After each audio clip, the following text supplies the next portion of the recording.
Big boss live അപ്ഡേറ്റിലേക്ക് സ്വാഗതം.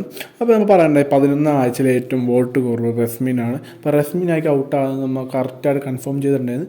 പക്ഷേ ഇന്നത്തെ എപ്പിസോഡിൽ ലാലേട്ടൻ്റെ ബർത്ത്ഡേ പ്രമാണിച്ച് ഇന്നത്തെ എപ്പിസോഡിൽ പക്ഷേ എവിക്ഷൻ ഉണ്ടാകില്ല. പകരം നാളെ ആയിരിക്കും. നാളെ അവർക്ക് ടാസ്ക് കൊടുത്തിട്ട് ആ ടാസ്കിലൂടെയാണ് എവിക്റ്റ് ആവുന്നത്. ലാലേട്ടൻ ഡയറക്റ്റ് വരില്ല എന്നാണ് പറയണത്. നാളെ ചിലപ്പോൾ ഉണ്ടാവാൻ ചാൻസ് ഉണ്ട്. ചിലപ്പോൾ വൈകിട്ടുള്ള ഷൂട്ടിങ് 2 ഷൂട്ട് ഉണ്ടാവുമല്ലോ, അപ്പോൾ ചിലപ്പോൾ അതും വരാൻ ചാൻസ് ഉണ്ട്. നമുക്ക് നോക്കാം. ഇന്നത്തെ പ്രൊമോ ഇറങ്ങുമ്പോൾ തന്നെ നമുക്ക് കറക്റ്റ് ഒരു കൺഫർമേഷൻ കിട്ടും. പക്ഷേ എന്നാലും റസ്മിൻ തന്നെയാണ് ഔട്ടാകുന്നത്. സാധാരണ ശനി ഞായറാണ്, വീക്കെൻഡിലാണ് വന്നത്. പക്ഷേ വീക്കെൻഡ് നീട്ടി വെച്ചപ്പോൾ ചൊവ്വയും ബുധനും ആക്കി. ബുധനുണ്ടെന്ന് പറയുന്നത്. അപ്പോൾ നാളെ ചിലപ്പോൾ ലാലട്ടൻ വന്നെങ്കിൽ ലാലട്ടൻ വഴി ആകും, അല്ലെങ്കിൽ ഇപ്പം നമുക്ക് കിട്ടിയതിൽ ലാലട്ടൻ ഉണ്ടാവും എന്നാണ് അറിയാൻ സാധിച്ചത്. അപ്പോൾ എന്തായാലും ഇന്നല്ല നാളെ ആയിരിക്കും. നാളെ അവർക്ക് ടാസ്ക് കൊടുക്കും. ലാസ്റ്റത്തെ ടാസ്ക് ജാസ്മിനും റസ്മിനായി വരുന്നത്. അത് റസ്മിനാണ് ഔട്ടാകുന്നത്. അപ്പോൾ സിംഗിൾ എവിക്ഷനാണ് അറിയാൻ സാധിച്ചത്. അപ്സരേൻ്റെ സാധിച്ചിട്ടില്ല. അപ്സരേൻ്റെ ഈ ശനിയാഴ്ച ഞായറാഴ്ച അപ്സര ഔട്ടാവും എന്നാണ് കേൾക്കാൻ സാധിക്കുന്നത്.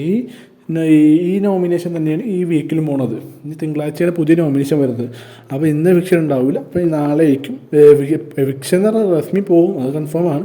അത് നാളെ ആയിരിക്കും, ഇന്ന് ഉണ്ടാവില്ല. അപ്പോൾ നമുക്ക് അടുത്ത അപ്ഡേറ്റിൽ കാണാം.